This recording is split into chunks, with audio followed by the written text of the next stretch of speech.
Audio Jungle.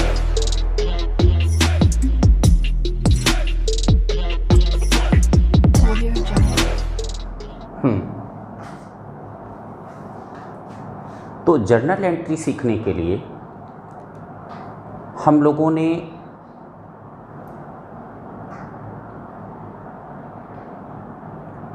दो तीन बातें ऐसी सीखी थी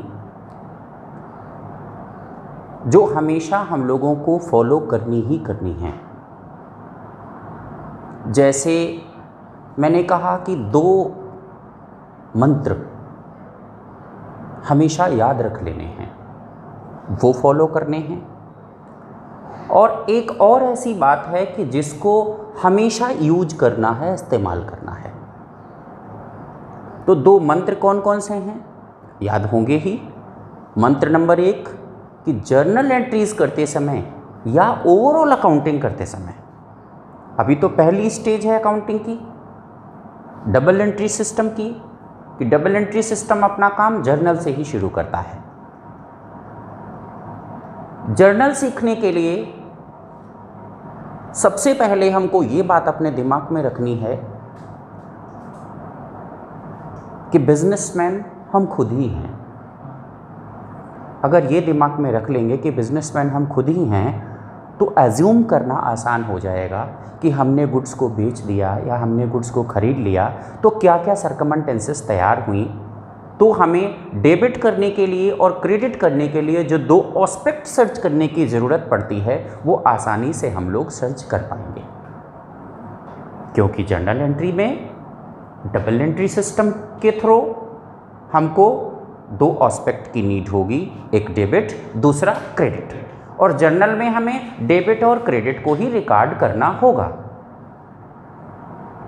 तो सबसे पहले तो बीइंग अ स्टूडेंट हम लोगों को ये सोचना पड़ेगा कि डेबिट किसको लिखा जाए और क्रेडिट किसको लिखा जाए। जो ट्रांजैक्शन के अंदर से ही निकल कर बातें आएंगी कि क्या डेबिट होगा या क्या क्रेडिट होगा।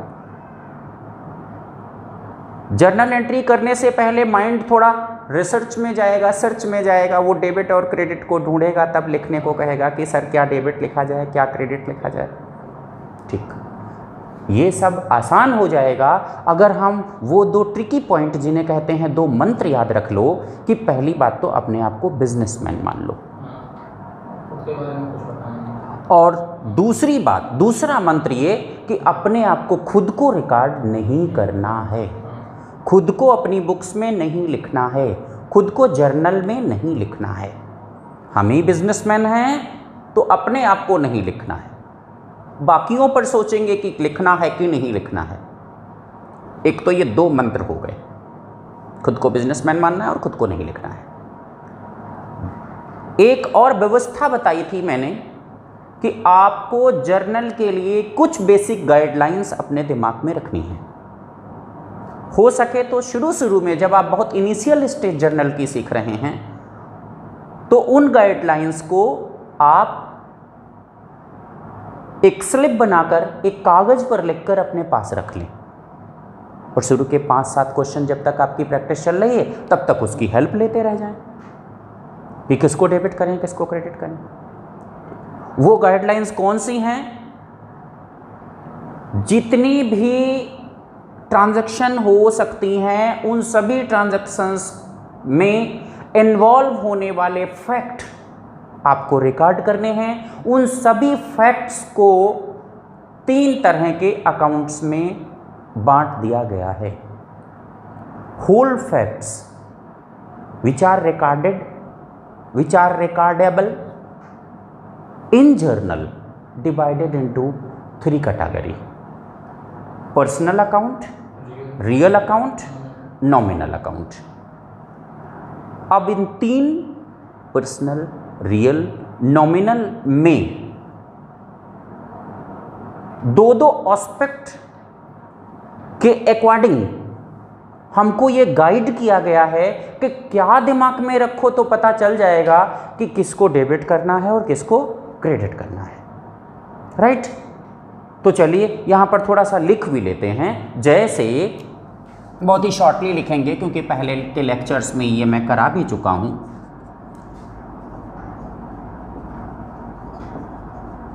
पर्सनल अकाउंट, रियल अकाउंट और नॉमिनल अकाउंट।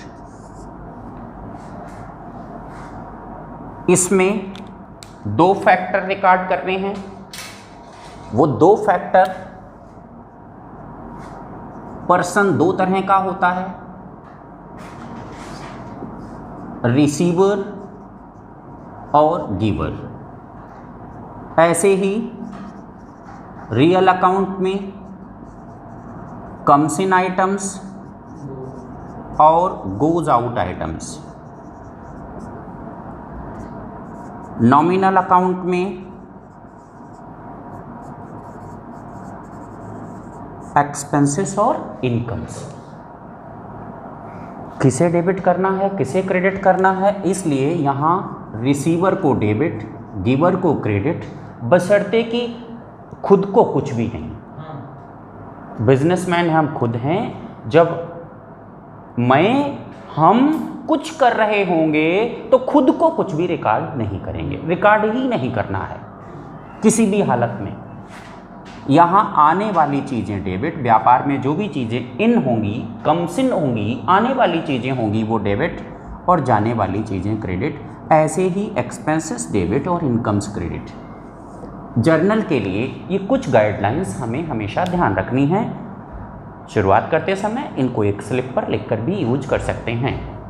जब ये प्रैक्टिस में आ जाएंगी तो फिर वो स्लिप और वो सब चीज़ें ख़त्म हो जाएंगी, तब आपको खुद ब खुद करना आ जाएगा। ठीक। जर्नल सीखते समय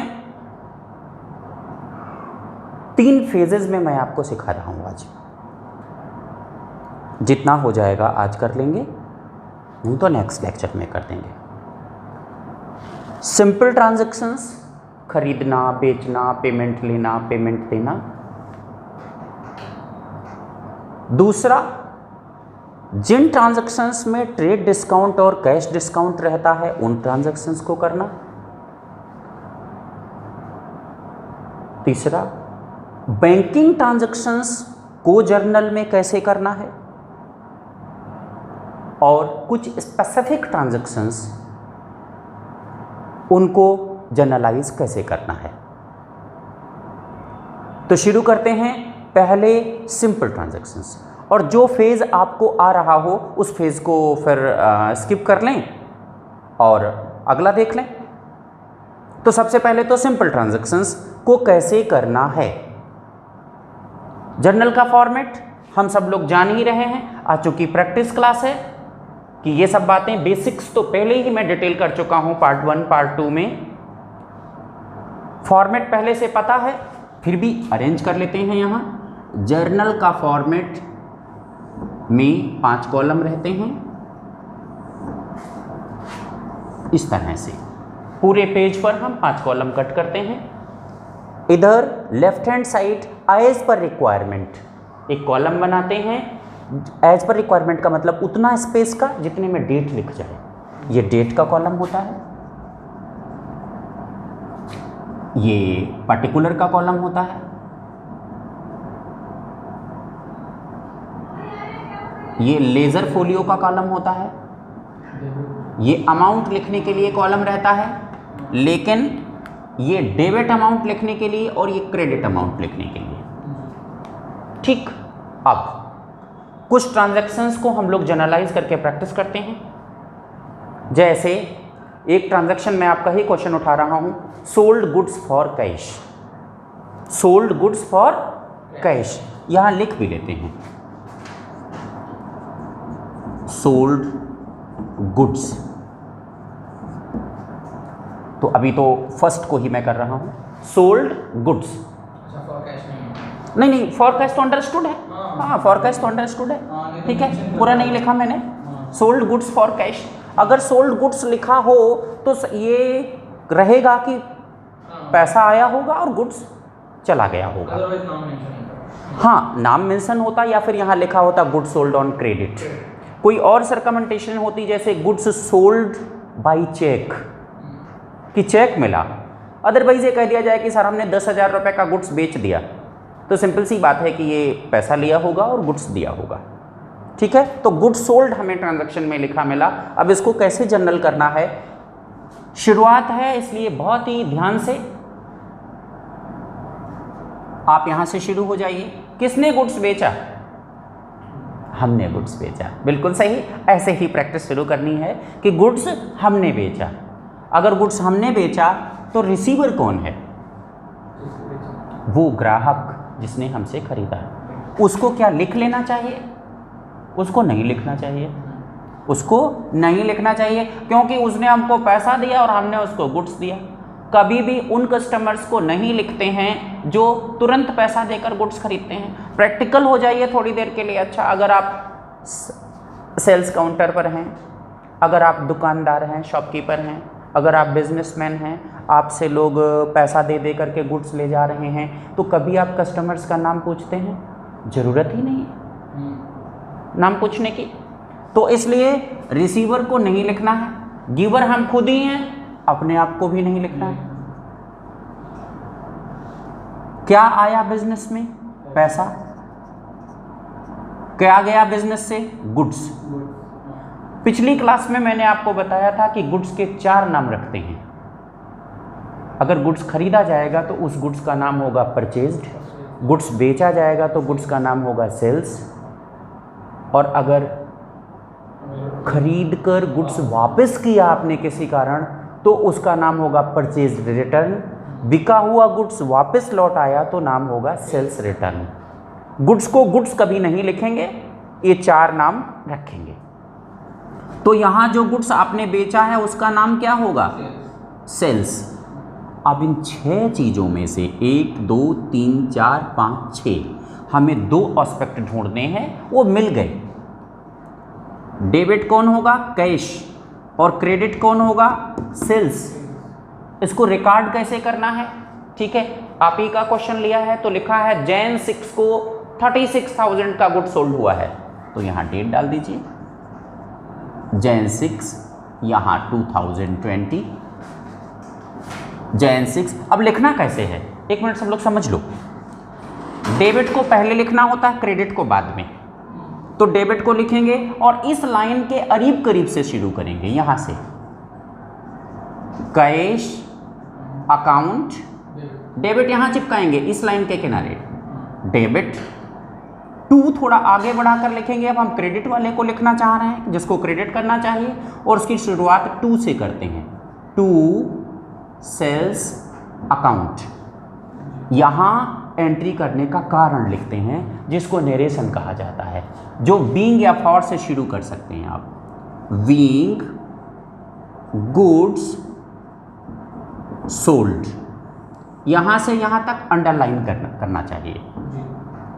पूरे को कभी नहीं बंद करना है, एरर काउंट होगी वो कि आपने गलती कटी। सिर्फ पर्टिकुलर के कॉलम को क्लोज करना है। अब 36,000 का गुड्स बेचा था, आप ऐसा कीजिए ठीक से, डेबिट के सामने डेबिट अमाउंट कॉलम में 36 मेंशन कर दीजिए, और क्रेडिट के सामने, ये क्रेडिट रहा, इसके सामने 36,000 मेंशन कर दीजिए। एक एंट्री बना लिए हम लोग। ठीक, इसको आप, अगर ये जो मैंने अभी यहाँ इंडिकेटर्स लिए हैं, ये इंडिकेटर्स आप पेंसिल से लीजिएगा, इसको आप हटा दीजिए। यहाँ तुरंत रबर उठाइए, इरेजर लीजिए और इसको हटा दीजिए। ये स्लिप आपके कई क्वेश्चंस में काम करती रहेगी। एक बार एक स्लिप बना लीजिए और उससे नकल कर करके ये मदद लेते रहिए।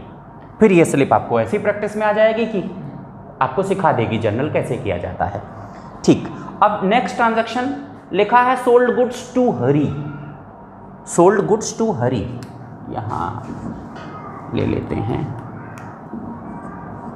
सोल्ड गुड्स टू हरी। यहां तो नाम आ गया है हरी का। हरी को गुड्स बेचा, समझ लीजिए कि हरी को उधार में गुड्स बेचा। क्रेडिट ट्रांजैक्शन है, नहीं तो हरी को याद कर रखने की कोई ज़रूरत नहीं है। हरी को इसलिए याद रखा जा रहा है कि फ्यूचर में उससे ट्रांजैक्शन अभी पेंडिंग है, उससे पैसे वापस लेने हैं। तो अगर हरी को गुड्स बेचा है तो फिर हरी को भी रिकॉर्ड करना पड़ेगा। यहाँ रिसीवर कौन है? गुड्स हमने बेचा है ना। हमेशा दिमाग में क्या रख लेना है कि बिजनेसमैन हम खुद हैं, इस तरह से सोचना है। हर ट्रांजैक्शन पर इसी तरह से सोचना है कि बिजनेसमैन तो हम ही हैं। हरी को गुड्स बेचा, किसने बेचा? हमने ही बेचा। विचार कीजिए एक बार फिर, यहाँ से इंडिकेटर्स हमको सर्च करने हैं कि किसको लिखना चाहिए, किसको नहीं लिखना चाहिए। ठीक है, तो देखिए रिसीवर कौन है? हरी। उसको तो लिख लेना चाहिए पक्का कि इन फ्यूचर उससे पैसे वापस लेने हैं। गिवर कौन है? हम अपने आप को लिखते नहीं हैं। क्या आया बिजनेस में? सर कुछ भी नहीं आया, क्योंकि क्रेडिट ट्रांजैक्शन हुई थी। क्या गया बिजनेस से? गुड्स, और गुड्स का नाम क्या रखेंगे? सेल्स। ठीक, एंट्री बना दीजिए। डेट है Jan 8 और एंट्री बना दीजिए यहाँ हरी डेबिट। अब मैं थोड़ा सा आपको और बता दूँ, हरी नाम है, पर्सन है, इसके नाम के साथ अकाउंट नहीं लिखेंगे, और अगर लिखेंगे तो अपॉस्ट्रोफी एस के साथ लिखेंगे। तो Hari debit to sales account, यहाँ narration being goods sold to Hari, और जो भी अमाउंट रहे यहाँ अमाउंट है 30,000 डेबिट के सामने, और ऐसे ही क्रेडिट के ठीक सामने क्रेडिट कॉलम में अमाउंट लिख दी। डन? समझ में आया? नेक्स्ट, रिसीव्ड कैश फ्रॉम हरी। तो ये पेंसिल से किया हुआ काम, इसको हटा दीजिए। यहाँ हमने कहा पेंसिल यूज करते हैं, हटा दिया by the way. Received cash from Hari और मिला है हमको 18,000। डेट है 14, तो यहाँ डेट लिख लेंगे और सबसे पहले एक काम करेंगे कि यहाँ सर्च करना शुरू करेंगे। इस बार हमने हरी से रुपए लिए हैं। रिसीवर कौन है? शाबाश, अपने आप को नहीं लिखेंगे। गिवर कौन है? उसको लिखना चाहिए, क्योंकि अब तो वो पैसे दे रहा है। जब उसको हमने पहले रिकॉर्ड किया था उधार बेचने में, तो अभी रिकॉर्ड करेंगे, वो हमको पेमेंट क्लियर कर रहा है इसलिए। तो हरी क्या आया हमारे यहाँ? कैश। कितना जल्दी सर्च होने लग गया है। अब दो चीज़ें मिल गई हमको रिकॉर्ड करने के लिए, दोनों को रिकॉर्ड कर लेना चाहिए। और एंट्री बनेगी, डेबिट पहले लिखा जाएगा, इसलिए एंट्री इस शेप में बनेगी, cash account debit to Hari, being cash received from Hari, amount 18,000। Entry हो गई। ठीक, और हाँ मैंने यहाँ ट्रांजैक्शन नहीं लिखी थी, तो चाहे तो लिख लीजिए, received from Hari. Fourth transaction, paid salary to Gopal, paid salary to Gopal.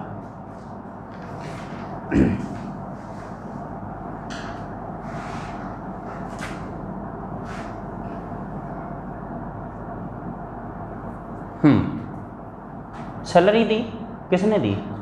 हमने दी। किसको दी? गोपाल को। ठीक, रिसीवर कौन है? लिख लें उसको? नहीं लिखेंगे।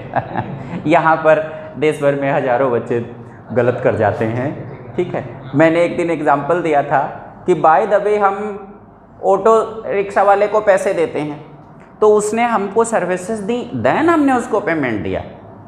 उसको नहीं लिखना चाहिए, कभी उससे वापस लेना पड़ेगा क्या? नहीं लिखना चाहिए। हाँ लिख लेंगे अगर वो हमसे कहता है कि भाई साहब आप तो हमको पहचानते हैं, हम आपके पीछे कॉलोनी में रहते हैं, ठीक है, और हमको 2,000 रुपये की बहुत ज़रूरत है, आप हमको 2,000 रुपये उधार में दे दीजिए। तो अगर हम उसको देना चाहते हैं तो दे दीजिए, फिर उसको लिख लेंगे। अगर नाम पहले से पता है तो ठीक है, नहीं तो पूछकर भी लिख लेंगे।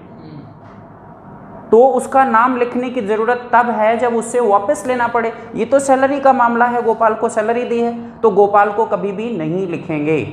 किराया देंगे तो कभी लैंडलॉर्ड को नहीं लिखेंगे। ठीक है, तो इस तरह से रिसीवर को गोपाल को मत लिखिए, नहीं तो हमारी बुक से कहने लगेंगी कि गोपाल हमारे डेटर हैं, गोपाल से पैसा लेना चाहिए वापस। 2-4 साल बाद 5 साल बाद कोई दूसरा अकाउंटेंट आएगा, उसको चिट्ठी लिख के दे देगा कि गोपाल हमारे पैसे दो। गोपाल तो घबरा जाएंगे, कहेंगे कि भाई साहब हमने तो आपसे सैलरी ली थी, उधार कहाँ लिया था। तो सैलरी के मामले में गोपाल को नहीं लिखना है, ठीक है। गिवर तो हम खुद ही हैं, नहीं लिखना है। क्या आया बिजनेस में? सैलरी दी, सैलरी दी, सैलरी दी। सर कुछ नहीं आया, छोड़ो, नहीं लिखना है। क्या गया बिजनेस से? पैसा। क्या कोई एक्सपेंस हुआ? हाँ सर एक्सपेंस हुआ, एक्सपेंस का नाम है सैलरी। ओ 2 चीज़ें मिल गई फिर तो हमको। सैलरी को डेबिट लिख लीजिए, गोपाल कैश को क्रेडिट लिख लीजिए। यहाँ salary account debit to cash account, यहाँ नरेशन लिख देंगे, विंग सैलरी पेड, डेट लिख देंगे, अमाउंट जो भी दी होगी वो यहाँ लिख देंगे। इस तरह से ये एंट्री भी बन गई। अगर हमको कमीशन मिला, पेंसिल हटा दीजिए, कमीशन मिला, रिसीवर तो हम ही हैं, हमें मिला। तो अगर हमें मिला तो हम अपने आप को नहीं लिखेंगे, जिससे मिला वो व्यक्ति यानी कि गिवर, उसको भी मत लिखिए। उसने कमीशन हमको देकर हम पर एहसान नहीं किया है, ना ही हम उसको कभी अमाउंट वापस लौटाने वाले हैं। हमने उसका कोई काम किया होगा इसलिए हमें पैसा मिला है, ठीक है। तो फिर गिवर को भी मत लिखिए। क्या आया बिजनेस में? कैश। क्या गया? कुछ भी नहीं। क्या कोई खर्चा हुआ? नहीं। क्या कोई इनकम हुई? हाँ, कमीशन। तो एंट्री क्या बनने वाली है? Cash account debit to commission account, ठीक है। अच्छा, हटा दो रबर।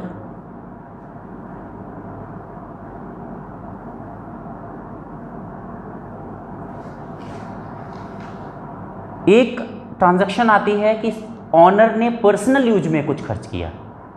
अगर ऑनर ने पर्सनल यूज में कुछ खर्च किया, बिजनेस का पैसा जब भी पर्सनल यूज में खर्च किया जाता है तो इसे ड्राइंग कहते हैं। इस एक्सपेंस का नाम होता है ड्राइंग, ठीक। अब रिसीवर तो नहीं लिखना है, गिवर भी नहीं लिखना है, आया कुछ भी नहीं, गया क्या बिजनेस से, और एक्सपेंस का नाम क्या है। तो क्या एंट्री बनने वाली है? डेबिट को पहले लिखना है, drawing account debit to cash account. जो भी यहां सेलेक्ट होकर आया है उसी को रिकॉर्ड करना है। ये मैकेनिज्म, ये मशीन, जो ये टूल है हमारे बड़े काम का है। स्टार्टिंग में ये तो वरदान साबित होता है स्टूडेंट के लिए कि इसको पास में रख लेते हैं, 3-4 क्वेश्चन करते हैं इसकी मदद से, और फिर हमको कॉन्सेप्ट ही समझ में आ जाता है कि अच्छा सर लिखना कैसे है। यहाँ से जो निकल कर आया, ड्राइंग डेबिट कैश क्रेडिट, लिखना कैसे? Drawing account debit to cash account. बताइए, ये सारे कॉन्सेप्ट क्लियर हैं? ठीक। अब हम लोग बात कर लेते हैं कि अगर डिस्काउंट लेनी या देनी पड़े। डिस्काउंट बात मीन्स होता है छूट, रिलैक्सेशन। बीइंग अ बिजनेसमैन, कभी हम पेमेंट देते हैं तो सामने वाले को एग्री कराते हैं कि भाई थोड़ा कुछ छोड़ दे, कम ले ले। अगर वो मान जाता है तो हमें डिस्काउंट मिल जाती है, डिस्काउंट रिसिप्ट। और अगर कोई हमें पेमेंट देने आता है और कहता है कि साहब 10,000 रुपये हैं, अरे 100 रुपये कम ले लो, हम मान जाते हैं कि ठीक है 100 रुपये कम दे दो, 9,900 दे दो, जाओ फुल पेमेंट कर दिया तुम्हारा। तो ये डिस्काउंट हमने उसे अलाउ कर दी, डिस्काउंट अलाउड। तो डिस्काउंट को भी बुक्स में रिकॉर्ड करना चाहिए, क्योंकि डिस्काउंट हमारे लिए कभी लॉसेस एक्सपेंसेस, कभी इनकम होती है। लेकिन डिस्काउंट को रिकॉर्ड करने से पहले 2 बातें समझनी हैं। डिस्काउंट 2 तरह की होती है, ट्रेड डिस्काउंट, कैश डिस्काउंट। तो ट्रेड डिस्काउंट, कैश डिस्काउंट, इससे पहले इसको हटा दें। तो सबसे पहले तो ट्रेड डिस्काउंट और कैश डिस्काउंट का मीनिंग समझ लीजिए।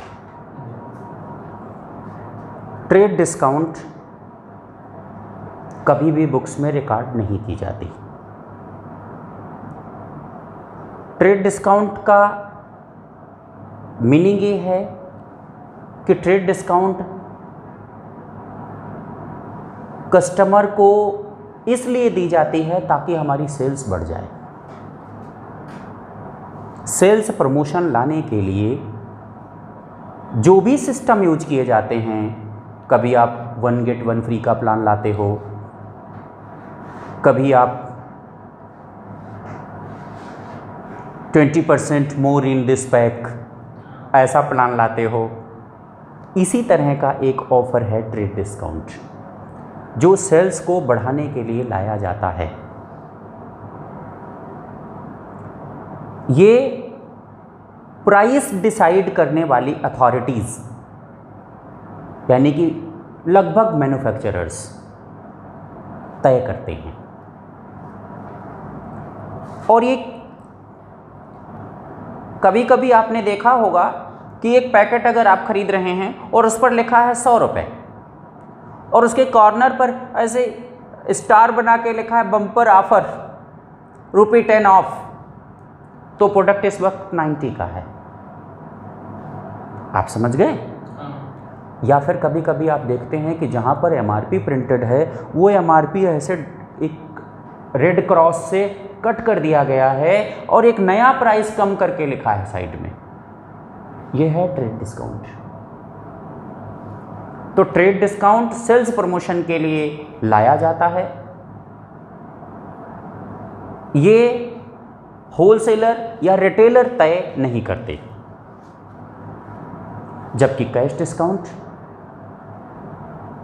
डिस्काउंट का मीनिंग में अगर हम समझें तो वो कैश ट्रांजैक्शंस को बढ़ाने के लिए लाया जाता है, नकदियों को प्रमोट करने के लिए लाया जाता है कि अगर तुरंत पेमेंट दे दो तो 10% छोड़ देंगे। कैश ट्रांजैक्शंस को प्रमोट करने के लिए जो डिस्काउंट ऑफर की जाती है वो कैश डिस्काउंट कही जाती है। उसको बुक्स में रिकॉर्ड भी किया जाता है। तो ट्रेड डिस्काउंट और कैश डिस्काउंट की ट्रांजैक्शंस कैसे करनी चाहिए? जी,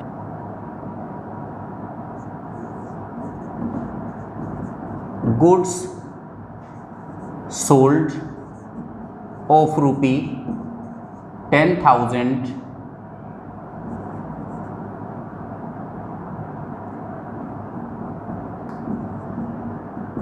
with 10% trade discount.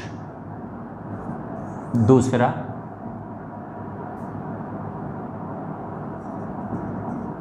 Goods sold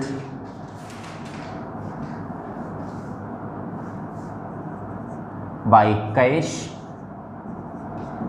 with 10% cash discount. ठीक है। तीसरा, गुड्स सोल्ड बाय कैश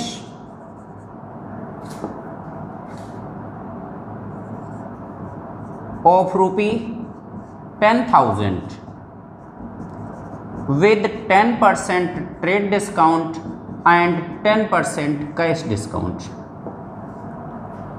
अब इसको कैसे करोगे? देखिए, फर्स्ट ट्रांजैक्शन,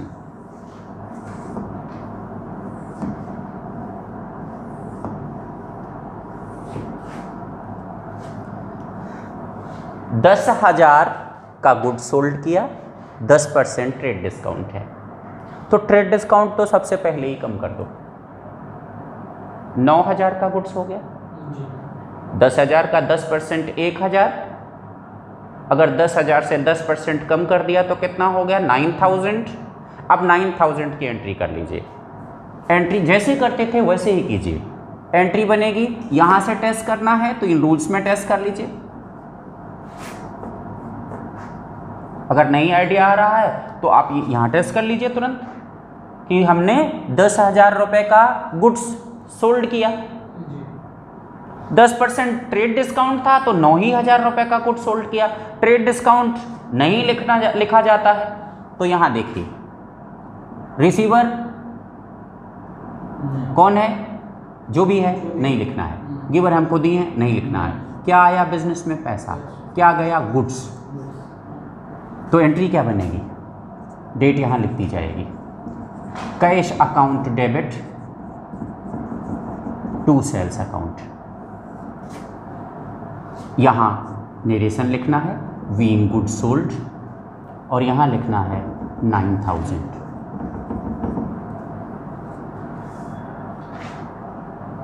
ट्रेड डिस्काउंट देखिए रिकॉर्ड में नहीं है। अगला transaction second, good sold by cash with 10% cash discount. अब यहाँ कैश तो आया, कैश अकाउंट डेबिट। अब देखिए यहाँ एक बार ये भी चेक करा देते हैं। रिसीवर कौन है, कस्टमर। गिवर कौन है, हम अपने आप को नहीं लिखते। क्या आया बिजनेस में, कैश 9,000। क्या गया बिजनेस से, सेल्स, और सेल्स गया 10,000 का। क्या कोई नुकसान भी हुआ, हाँ सर, डिस्काउंट अलाउड 1,000 का। अब हम देख रहे हैं डेबिट करने वाली दो चीज़ें मिल गई हमको, ये दोनों रिकॉर्ड होंगे। एंट्री बनेगी cash account debit 9,000, discount allowed account debit 1,000 to sales account 10,000। Clear? ठीक। अगली ट्रांजैक्शन में मैंने आपको ये बताया है कि इस बार भी हमने 10,000 रुपये का गुड्स बेचा है, लेकिन दोनों तरह की डिस्काउंट है, टीडी भी है, सीडी भी है। एक काम करो, टीडी तो सबसे पहले हटा दो। 10,000 में 1,000 रुपये टीडी हटा दिया, 9,000 का गुड्स बेचा हमने। लेकिन कैश डिस्काउंट तो कैश ट्रांजैक्शंस को प्रमोट करने वाली डिस्काउंट है, तो उसके लिए हमने कहा तुरंत दे दोगे तो 10% और छोड़ देंगे। अब 9,000 रुपये का गुड्स सेल हुआ, पैसा आया 8,100, डिस्काउंट अलाउड हुई 900। टीडी तो लिखा ही नहीं जाना है, एंट्री बनेगी कैश अकाउंट डेबिट डिस्काउंट, हाँ, allowed account debit to sales account. कितना,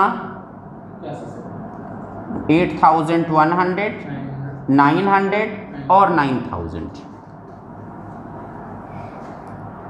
समझ में है?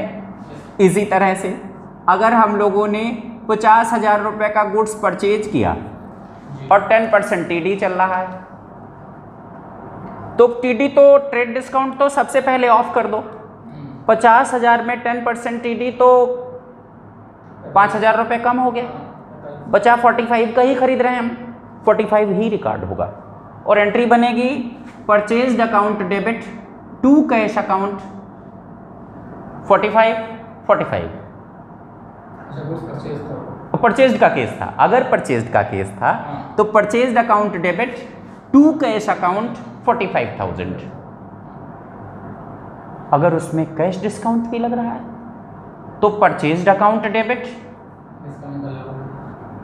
इस बार डिस्काउंट रिसीव्ड होगा, purchased account debit 45, to cash 40, to cash 42, जो भी आप दे रहे हो, और जितना हमें बचत हो गई टू डिस्काउंट रिसीव्ड अकाउंट। समझ गए? Very good. तो ये डिस्काउंट का टॉपिक इस तरह से हम लोगों ने कंप्लीट किया, कैश डिस्काउंट और ट्रेड डिस्काउंट।